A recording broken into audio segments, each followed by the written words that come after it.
Deus, no Velho Testamento e no Novo Testamento, vai detestar a idolatria. Porque em cada lugar que era erigido um altar para uma determinada divindade, para um determinado Deus, ou se colocava ali uma imagem, uma esfinge, e as pessoas se ajoelhavam e faziam orações, eles estavam dizendo assim: esse lugar foi consagrado a um Deus que não é Deus. E a Bíblia fala que cada vez que a gente consagra um lugar a um Deus que não é Deus, porque os deuses que eram de pedra, pau, eles eram só pedra e pau, eles não tinham poder para falar, não tinham poder para fazer milagres e etc. Mas por trás desses ícones havia uma instituição maligna. E a Bíblia vai falar sobre isso em 1 Coríntios capítulo 10. Olha só o que a Bíblia diz: por isso, meus queridos amigos, verso 14, fujam da adoração de ídolos. Eu falo com vocês como com pessoas que têm capacidade para entender o que estou afirmando. Julguem vocês mesmos o que estou dizendo. Pensem no cálice pelo qual damos graças a Deus na ceia do Senhor. Será que quando bebemos desse cálice não estamos tomando parte no sangue de Cristo? E quando partimos e comemos o pão, não estamos tomando parte no corpo de Cristo? Mesmo sendo muitos, todos comemos do mesmo pão, que é um só, e por isso somos um só corpo.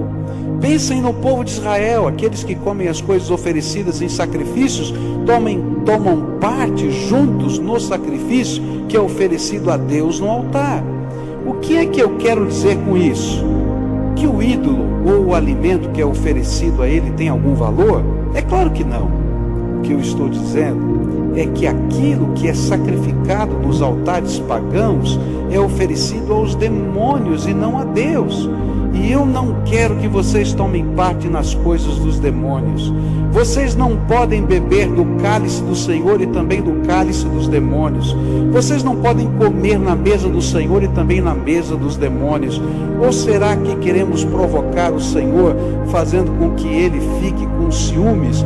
Por acaso vocês pensam que somos mais fortes do que Ele? O que a Bíblia está tentando dizer para a gente?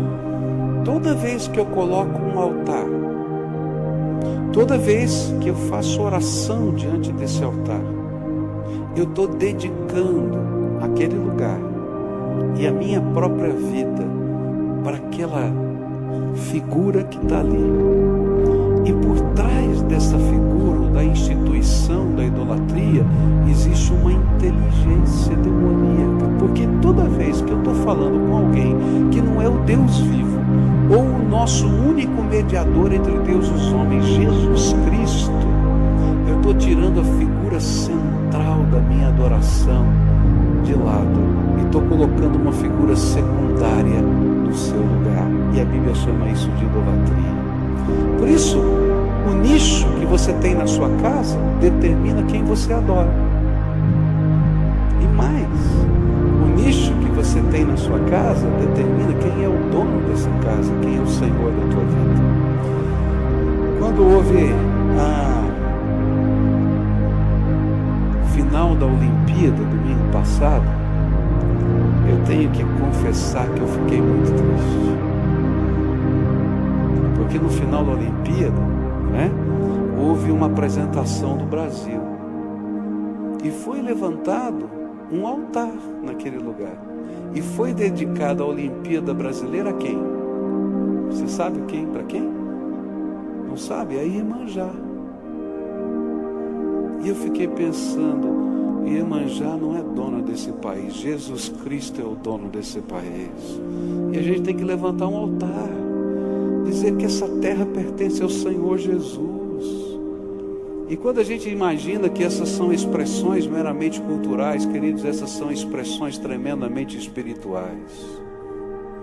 Porque cada vez que uma oferenda é feita para uma dessas entidades, quem já lidou com expulsão de demônios sabe que muitas dessas pessoas ficam possessas por Satanás. porque atrás dessas figuras existem demônios, como a Bíblia diz. Só existe um mediador entre Deus e os homens, Jesus Cristo. Ele é o único que leva a nossa oração ao Pai. É isso que a Bíblia ensina. E a Bíblia fala que a nossa adoração é direta a Deus, que as nossas orações são diretas a Deus.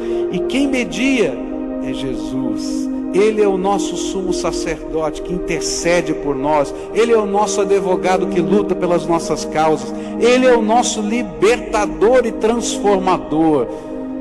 Por isso a Ele seja toda a honra, toda a glória e todo o louvor. E quando a gente constrói um altar, na nossa vida, na nossa casa, na nossa cidade, deve ser para Jesus, o Senhor da nossa vida. Porque fora isso, a gente está caminhando pelos caminhos da idolatria que Deus não pode trabalhar.